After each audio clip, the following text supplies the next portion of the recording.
princípio, antes do início do tempo, existia o reino celestial, o Aion, onde a luz do Criador preenchia tudo com perfeição.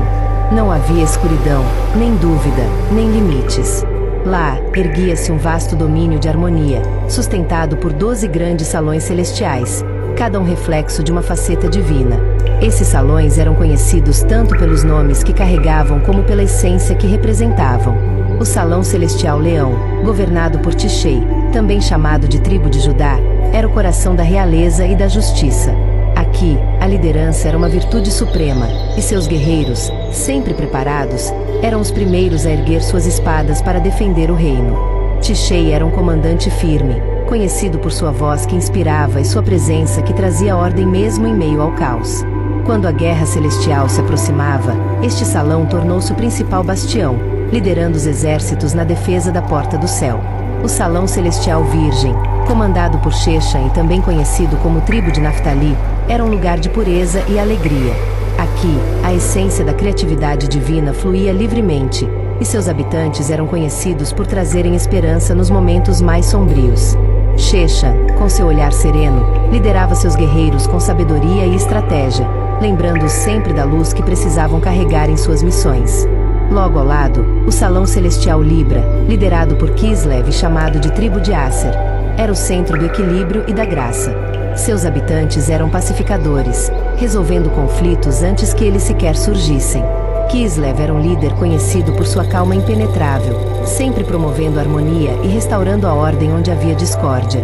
O Salão Celestial Escorpião, regido por Tevé e identificado como a Tribo de Dan, era envolto em mistério e disciplina. Dan era um guerreiro firme e justo, encarregado de guardar os segredos mais profundos do reino.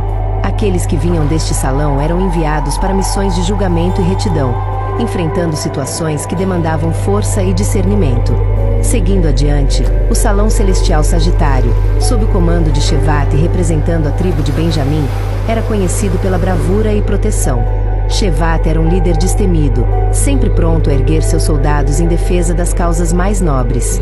Seus guerreiros eram incansáveis, conhecidos por sua lealdade inabalável. No Salão Celestial Capricórnio, comandado por Adar e associado à tribo de Zebulon, habitava o zelo e a perseverança. Zebulon e seus guerreiros eram marinheiros espirituais, prontos a navegar as águas turbulentas da guerra com confiança e fé. O Salão Celestial Aquário, liderado por Nissan e identificado como a tribo de Ruben, era o reino da visão e do arrependimento. Ruben carregava o peso do remorso de escolhas passadas, ensinando seus guerreiros a reconhecer seus erros e transformar suas ações. O Salão Celestial Peixes, governado por Iar e associado à tribo de Simeão, abrigava os intercessores e curadores. Simeão liderava um exército que lutava não com força bruta, mas com compaixão e misericórdia, restaurando a vida e a paz. No Salão Celestial Ares, comandado por Siva e chamado de Tribo de Gade, residiam os estrategistas e líderes corajosos. Gade era o mestre na arte da guerra, sempre guiando seus guerreiros com precisão e inteligência. O Salão Celestial Touro, liderado por Tamuish e ligado à tribo de Efraim, era a morada da força e da provisão. Efraim era um provedor incansável, conhecido por sustentar seus irmãos em tempos de necessidade. O Salão Celestial Gêmeos, sob o comando de Ave representando a tribo de Manassés, era o reino da sabedoria e do discernimento. Manassés liderava seus guerreiros como conselheiros, ajudando outros a verem além das aparências. Por fim, o Salão Celestial Câncer, liderado por Elu e representando a tribo de Issacar, era o guardião da compreensão dos tempos e estações. Issacar e seus guerreiros interpretavam os sinais divinos, orientando os caminhos do reino celestial. Neste reino havia um anjo que se destacava entre os muitos servos do Criador. Seu nome era Lúcifer, o portador da luz, cuja beleza e sabedoria reluziam de maneira singular. Ele era diferente de nós, os habitantes do Aion, pois sua origem não estava na eternidade. Lúcifer havia sido criado fora do Aion, em uma dimensão marcada pelo tempo, onde tudo tinha início e fim.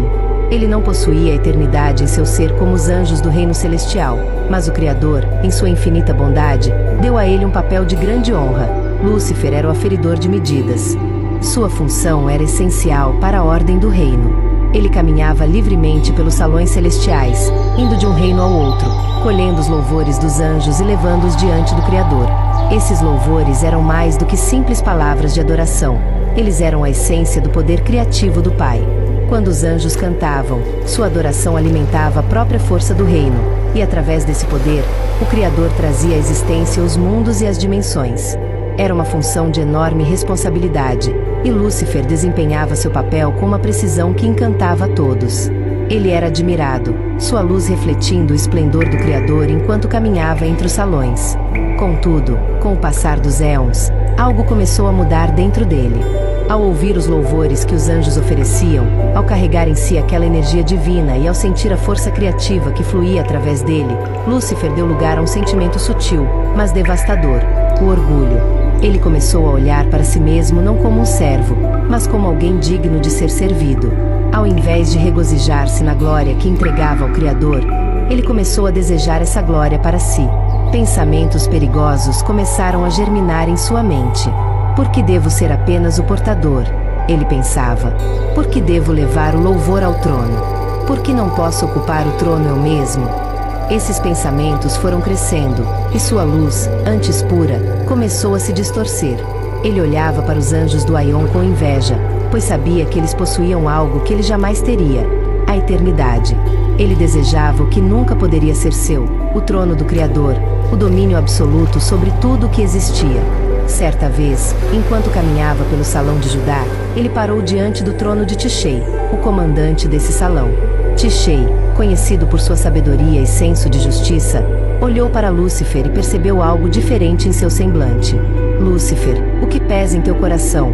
Perguntou Tishei, com a firmeza de um líder que buscava proteger o reino. Mas Lúcifer, com sua astúcia, disfarçou seus pensamentos sombrios e respondeu, apenas maravilhado com a glória do Criador, como sempre. Tishei percebeu que algo não estava certo, mas não interveio naquele momento. Foi então que Lúcifer começou a semear dúvidas entre os anjos. Ele caminhava pelos salões, sussurrando palavras que pareciam inocentes, mas que carregavam um veneno mortal. Não somos nós a luz do Criador? Por que devemos servir eternamente? E se pudéssemos governar ao lado dele, ou até mesmo no lugar dele? Ele oferecia promessas de liberdade e poder, e muitos começaram a ouvir. O salão de Dan, liderado por Tevé, foi o primeiro a perceber a gravidade da situação. Dan, cuja essência era justiça, tentou confrontar Lúcifer. Tuas palavras desafiam a ordem que sustenta o reino, disse ele. Mas Lúcifer, com sua persuasão, respondeu: e não é ordem que questiona a liberdade? Não é justiça dar aos anjos o poder de decidir seu próprio destino? Esses sussurros se espalharam pelos salões, e um terço dos anjos foi seduzido por suas promessas. Muitos não se rebelaram, mas também não tomaram partido. Permaneceram mornos, hesitantes, observando enquanto o reino caminhava para o caos. O Criador, que vê tudo, não foi pego de surpresa. Ele sabia o que se passava no coração de Lúcifer, mas permitiu que os eventos seguissem seu curso, pois mesmo o orgulho do portador da luz seria usado para cumprir seu propósito eterno. Quando chegou o momento, uma guerra irrompeu nos céus. Miguel, o comandante das hostes celestiais, se levantou com os guerreiros fiéis para defender o reino. Mas Lúcifer, com sua astúcia, reuniu seu exército e lançou o primeiro ataque. O som da batalha ecoou pelos salões celestiais, e a luz das espadas angelicais cortava o firmamento. Miguel, com sua espada flamejante, liderou os exércitos do Criador, clamando: quem é como Yahu? No final, o poder do Criador prevaleceu. Lúcifer e seus seguidores foram expulsos do reino, lançados nas profundezas do abismo, também conhecido como Tártaro. Mas o Criador não esqueceu os mornos, aqueles que não tomaram partido. Vocês provarão sua lealdade, disse ele. Nascerão no mundo material, no cubo do tempo, onde terão que escolher: voltar ao meu reino ou seguir o caminho da antiga serpente. Miguel, o grande comandante das hostes celestiais, reuniu os líderes de todos os salões celestiais no coração do reino, sob o olhar do Criador. A guerra havia terminado, mas uma nova etapa começaria. Lúcifer e seus seguidores já haviam sido expulsos, mas agora era o momento de lidar com os mornos, aqueles que não se posicionaram. A decisão do Criador era clara: eles precisariam provar sua lealdade, não mais nos salões celestiais, mas em um novo cenário, em um mundo onde seriam testados. Miguel, com sua presença imponente, ergueu-se diante dos príncipes celestiais e anunciou o decreto divino: o Criador determinou que todos os mornos descerão até o Guf. Lá, passarão por um processo de transferência de consciência. Apenas uma fração de quem vocês são, 10% de suas consciências, será enviada ao mundo material, ao cubo do tempo. Esse fragmento de vocês será imerso na ilusão da carne, onde nascerão no salão que os corresponde, carregando apenas ecos da glória de quem realmente são. Cada nascimento será um teste, uma oportunidade de demonstrar sua lealdade ao Criador. Houve silêncio entre os príncipes e os anjos. O Guf era conhecido como o Armazém das Almas, um lugar onde as essências aguardavam a missão de encarnar. Era um local envolto em mistério, onde as águas vivas do Criador fluíam, um reflexo da criação primordial. Miguel continuou, explicando o processo. Quando entrarem no Guf, suas consciências serão imersas na água viva primordial. Essa imersão limpará sua memória do reino e os preparará para o teste. Receberão também uma injeção da essência divina do Criador, uma centelha que permitirá a viagem através das dimensões, conectando vocês ao cubo do tempo. Essa essência será limitada, pois apenas 10% da sua luz será enviada. O restante de quem vocês são permanecerá no Aion, esperando pelo dia do retorno. O anúncio trouxe apreensão e reverência. Mesmo os líderes dos salões, que não seriam enviados, sentiram o peso dessa decisão. A jornada que se iniciava era maior do que qualquer guerra travada nos céus. Era um caminho para a redenção, mas também um risco, pois aqueles que falhassem no teste poderiam nunca retornar ao reino. Os mornos, um por um, começaram a ser preparados. Cada um foi levado ao Guf e colocado em câmaras cristalinas, onde as águas vivas fluíam ao redor de suas consciências. Quando a injeção de DMT espiritual foi administrada, eles experimentaram a desconexão do Aion.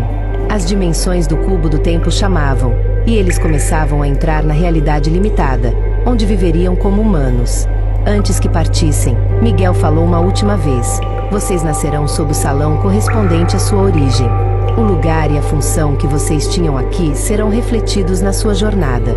Judá será força e liderança, Naftali será alegria e criatividade, e assim por diante. Mas vocês não lembrarão de quem realmente são. Vocês carregarão apenas uma centelha, uma memória sutil, como um chamado no mais profundo de suas almas. Ouçam esse chamado, pois ele os guiará de volta. O Pai espera pelo retorno de cada um de vocês. E assim, a jornada do Filho Pródigo começou. Nós, que habitávamos a eternidade, fomos enviados ao tempo. Na Terra, envoltos pela carne e pelas limitações do mundo material, esquecemos nossa origem. Perdidos entre os prazeres e as dores do mundo, buscamos preencher o vazio que somente o Criador pode saciar. Cada nascimento era um novo capítulo, uma nova chance de retornar, mas também um risco de nós perdermos ainda mais. A história do filho pródigo ressoa profundamente com essa jornada. Assim como o filho que deixou a casa do pai para gastar sua herança em prazeres vazios, nós também nos afastamos da glória do Criador, trocando o eterno pelo passageiro. Mas assim como o pai na parábola, o Criador nunca deixou de nos esperar. Ele olha para o horizonte, aguardando o momento em que finalmente caímos em si, percebemos o vazio que tentamos preencher e decidimos voltar para casa. E quando damos o primeiro passo, Ele corre ao nosso encontro. Ele nos restaura, coloca o anel da filiação em nossas mãos e celebra com alegria nosso retorno. Os anjos que permaneceram fiéis, vendo isso, perguntam: por que tanto por aqueles que caíram? Mas o Criador responde com amor: porque eles estavam perdidos e foram achados. Estavam mortos e agora vivem. Essa é a história do reino dos salões celestiais, do Guf e da nossa jornada como filhos pródigos. Fomos enviados ao mundo material para provar nossa lealdade, mas também para redescobrir quem somos e quem é o Criador. E a cada vida, a cada escolha, somos chamados a lembrar: o reino nos espera, o Pai nos espera. A decisão de voltar está em nossas mãos. Que escolha faremos?